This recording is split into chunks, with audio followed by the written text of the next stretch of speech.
सीटों पर कांग्रेस पार्टी की जीत का दावा किया। वहीं कांग्रेस प्रदेश अध्यक्ष गोविंद सिंह डोटासरा ने केंद्रीय मंत्री गजेंद्र सिंह के बयान पर भी पलटवार किया है।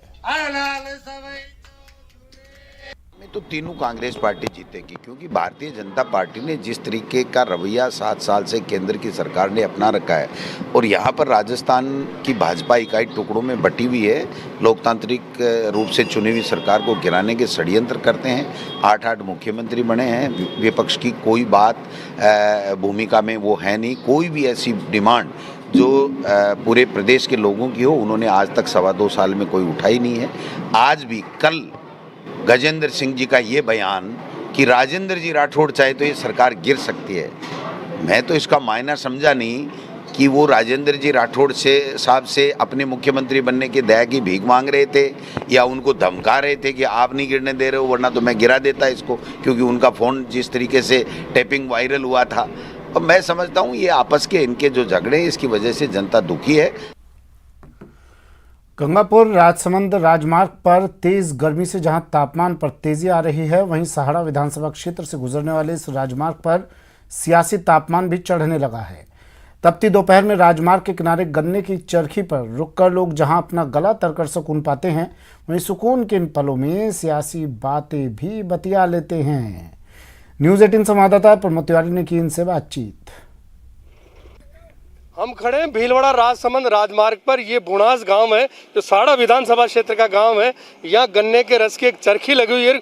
कुछ लोग यहाँ बैठ के बतिया रहे हैं, उनसे बात करते हैं कि किस तरह का, क्योंकि अब तो 17 तारीख नज़दीक आ रही है और चुनाव प्रचार जो 3 दिन बाद समाप्त होने वाला 15 तारीख को, क्या क्या मुद्दे चल रहे हैं विधानसभा उपचुनाव के? सड़क की बात है, बिजली पानी की बात है या महंगाई मुद्दा है? सर, यहाँ से विकास की बात समझे तो सब कुछ पिछले भी अच्छा था और अभी भी अच्छा ही होगा। जो हमने चुना, जो नेता था वो चले गए। आशा है कि वो वही पहले जैसा विकास करेंगे। और अब कौन से मुद्दे जो इन चुनाव प्रचार में उभर कर आ रहे हैं? मुद्दे अधिकतर विकास से संबंधित है। जो विकास कराएगा वही वोट लेके जाएगा। पुणे का पानी नहीं आता सर, मुसीबत पुणे का पानी की हो रही है। अब थोड़े दिन बाद में बोल देंगे अभी आ जाएगा, 10-15 दिन में तो आ जाएगा। अब नहीं आया तो फिर वह नेता लोगों का हाथ में जा रहे तो फिर क्या है? पीने का पानी, सड़क की क्या स्थिति है? सड़कें तो चल रही है, छोटे मोटे काम हो रहे हैं, अभी चल रहा है। नाड़ा बड़ा है तो गाँव में चल रहा काम। बात तो कहीं न चल, एक ही बात जो समस्या है जो वो सब लोग बतावे है, वोट लेना जान आ जावे वापस कही मोंडो ही ने बतावा आनंद। लेकिन आज पाचे चुनाव आ रही है तो वापस मांग आ जावे टर्न बेस जीतियान वाप आपके करे, यह समस्या है। तो उम्मीद के सहारे जिंदा है कि यहाँ विकास होगा, हॉस्पिटल भी होगा, सड़क भी ठीक होगी, इस तरह की बात करें। वास्तव में जो चुनाव प्रचार के दौरान जो कसलापन आ गया था, कड़वाहट आ गई थी, वो अब इस गन्ने के रस से मिठास आ जाएगी। बाकी मिठास तो किसके मुंह का स्वाद बिगड़ेगा और किसके मुंह में और ज़्यादा मिठास आएगी, ये तो मतगणना 2 मई को ही पता लगेगा। कैमरा पर्सन लक्की वैष्णव के साथ प्रमोद तिवारी, न्यूज़ 18 भीलवाड़ा। सहाड़ा सीट के चुनावी रण में जीत के लिए कांग्रेस और बीजेपी ने पूरी ताकत झोंक दी है। प्रचार के अंतिम चरण में देखिए कैसे बुआ भतीजे वाली सियासत में दोनों पार्टी उलझ गई हैं।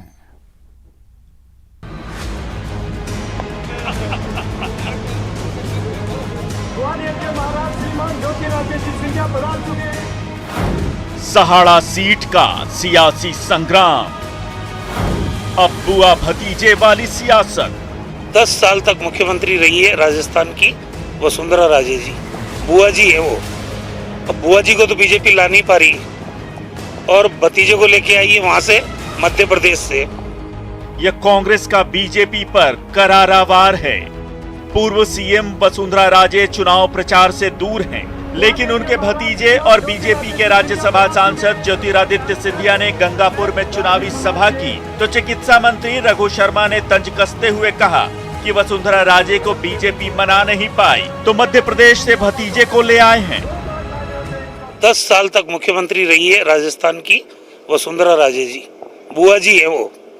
अब बुआ जी को तो बीजेपी ला नहीं पा रही और भतीजे को लेके आई है वहां से, मध्य प्रदेश से। तो भारतीय जनता पार्टी की नैतिक हार तो इसी में हो गई। अगर ये अपने आप को अनुशासित पार्टी कहते हैं, अगर ये पार्टी विद डिफरेंस कहते हैं, तो फिर अपने 10 साल तक मुख्यमंत्री रही है राजस्थान की, बुआ जी को लेके आते तो समझ में भी आता। अब ये ज्योतिरादित्य सिंधिया पहले कांग्रेस का प्रचार करने आए, अब बीजेपी का प्रचार करने आए हैं। कांग्रेस के इस जुबानी हमले पर बीजेपी के पूर्व प्रदेश अध्यक्ष अरुण चतुर्वेदी ने सफाई दी और कहा कि पार्टी ने जिसे जो जिम्मेदारी दी है वो उसे पूरा कर रहा है। साथ ही उन्होंने कांग्रेस पर करारा हमला बोलते हुए कहा कि उपचुनाव के बाद कांग्रेस की जाने की गति तेज हो जाएगी। वैसे तो स्ट्रॉन्ग एंटी सरकार के खिलाफ है, लेकिन इन 3 चुनावों के परिणाम के बाद जब कांग्रेस पार्टी हारकर भारतीय जनता पार्टी जीतेगी तो उनके जाने की गति तेज होगी और निश्चित होगा कि सरकार जाने का अगले बार तो भारतीय जनता पार्टी आएगी, बल्कि मैं कह सकता हूं कि समय से पहले राजस्थान में चुनाव होंगे और उसमें भारत कांग्रेस के जाने का रास्ता साफ होगा। चुनाव प्रचार खत्म होने में अभी 3 दिन बाकी हैं, लिहाजा प्रचार के आखिरी चरण में नेताओं की जुबान अभी और तल्ख होगी। लेकिन पब्लिक किस पर मेहरबान होगी और किसे सहाड़ा के सिंहासन पर बैठाएगी, इसका पता तो 2 मई के जनादेश में चल पाएगा। न्यूज़ 18 राजस्थान के लिए प्रमोद तिवारी की रिपोर्ट। 3 सीटों पर उपचुनाव, जिसके लिए कांग्रेस भी कोई कोर कसर छोड़ने को तैयार नहीं। पार्टी के परंपरागत वोटर माने जाने वाले अल्पसंख्यक समुदाय की नाराजगी को दूर करने के लिए भी पार्टी ने एक खास रणनीति तैयार की है। ये रिपोर्ट देखिए। उपचुनाव के लिए कांग्रेस की रणनीति। अल्पसंख्यक वोटर्स को साधने में जुटी कांग्रेस। सुजानगढ़ में अहम है अल्पसंख्यक वोटर्स। प्रदेश में 3 सीटों पर होने जा रहे उपचुनाव में मुस्लिम मतदाताओं की महत्वपूर्ण भूमिका होगी।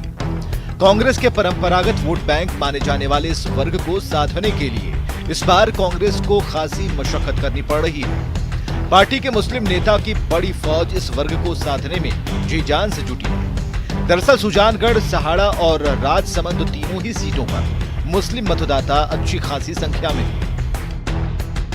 सुजानगढ़ सीट पर करीब 30,000 मुस्लिम वोटर्स हैं। राजसमंद सीट पर करीब 15,000 मुस्लिम मतदाता हैं। सहाड़ा सीट पर करीब 12,000 अल्पसंख्यक वोटर्स हैं।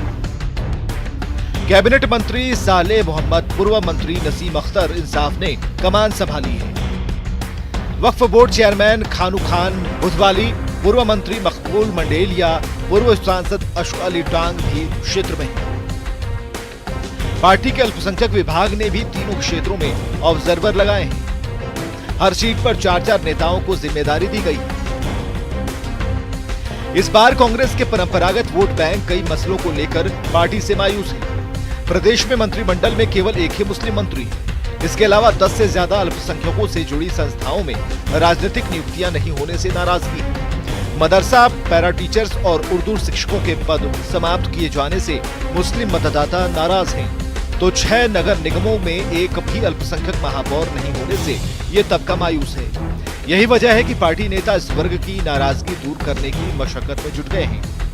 मुस्लिम वोट बैंक के हालांकि कांग्रेस के झुटकने की संभावना कम है, क्योंकि उनके पास कोई दूसरा विकल्प नहीं है।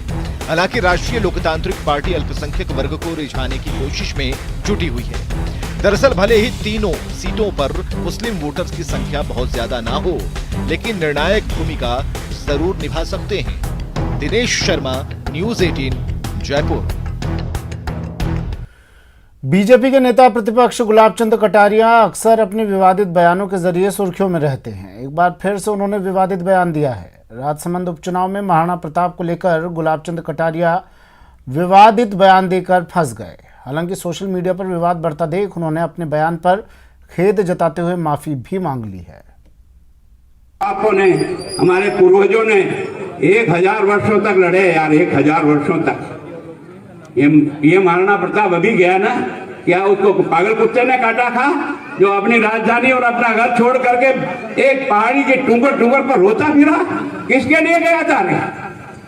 किसके लिए गया था? कुछ समझ में आता है कि नहीं? मेरे द्वारा शब्द प्रयोग हुआ कि ऐसा कोई पागलपन उनको नहीं जो कोई कुत्ते के काटने से पैदा हुआ। ये शब्द जरूर मैंने प्रयोग किया, पर इसके पीछे मेरा भाव ये था कि उस व्यक्ति ने जिस प्रकार से इस देश धर्म की रक्षा के लिए अपने सारे सुख और वैभव को तिलांजलि देकर उस संघर्ष की राह पे गया, जो संघर्ष की राह आज दिन तक हिंदुस्तान के इतिहास में नहीं कायम हुआ, उस व्यक्ति ने जिस प्रकार से इस देश धर्म की रक्षा के लिए इतने बड़े कष्टों को भी अंगीकार किया और अंततोगत्वा विजय प्राप्त की, उस महाराणा प्रताप के प्रति मेरी ये भावना नहीं थी। मेरी ये थी कि उनका ये पागलपन वास्तव में देश धर्म के प्रति जो प्यार का था वो उन्होंने जीवन भर तक निभाया। और डूंगरपुर से बड़ी खबर है, महाराणा प्रताप पर विवादित बयान पर बवाल। बीजेपी दफ्तर के बाहर पुतला जलाया गया है। राजपूत समाज ने पुतला जलाया। गुलाबचंद कटारिया का पुतला फूका इन्होंने। कटारिया ने विवादित बयान दिया था। हालांकि इस विवाद के बाद, इस बयान के बाद उन्होंने माफी मांग ली है, लेकिन अब हंगामा बढ़ता जा रहा है। बयान से करनी से ना, गुस्से में है। वहीं जनता सेना के संरक्षक रणधीर सिंह भिंडर ने एक बयान जारी करते हुए इसे महाराणा प्रताप का अपमान बताया। तो वहीं नेता प्रतिपक्ष गुलाबचंद कटारिया से माफी मांगने की मांग की।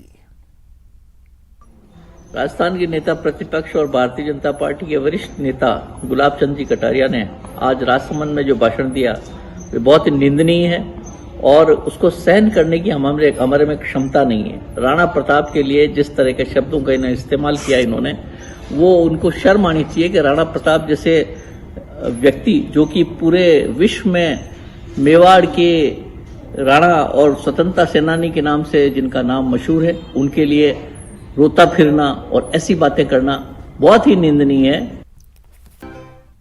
ब्रेक के बाद स्वागत है आपका। राजसमंद विधानसभा क्षेत्र में नेता प्रतिपक्ष गुलाबचंद कटारिया के महाराणा प्रताप पर दिए गए बयान की सफाई देते नजर आ रहे हैं राजेंद्र राठौड़। जहां प्रदेश कांग्रेस अध्यक्ष गोविंद सिंह डोटासरा के नाथी का बाड़ा बयान की निंदा की, वहीं अपने खाला के बाड़ा बयान का स्पष्टीकरण देते नजर आए। देखिए, ये पूरा बयान अगर एक साथ पढ़ा जाए तो उस बयान के अंदर उन्होंने यही कहा था कि महाराणा प्रताप ने इस माटी की मर्यादा के लिए डूंगर पर जाकर और संघर्ष किया। उनका मंतव्य ये था। उनके मुंह से ये जरूर निकला कि महाराणा प्रताप के लिए जो शब्द इस्तेमाल किया उसमें तू जरूर निकला, परंतु उसको समग्र रूप से पढ़े तो एक तरह से महाराणा प्रताप के लिए उन्होंने किसी गलत भाषा का उपयोग नहीं किया। पर उस बयान को शरारतन तरीके से एडिट करना, उस बयान के एक छोटे से हिस्से को निकाल कर और चाय के प्याले में तूफान पैदा करने की कोशिश लोग कर रहे हैं, जिसमें वो कामयाब नहीं होंगे।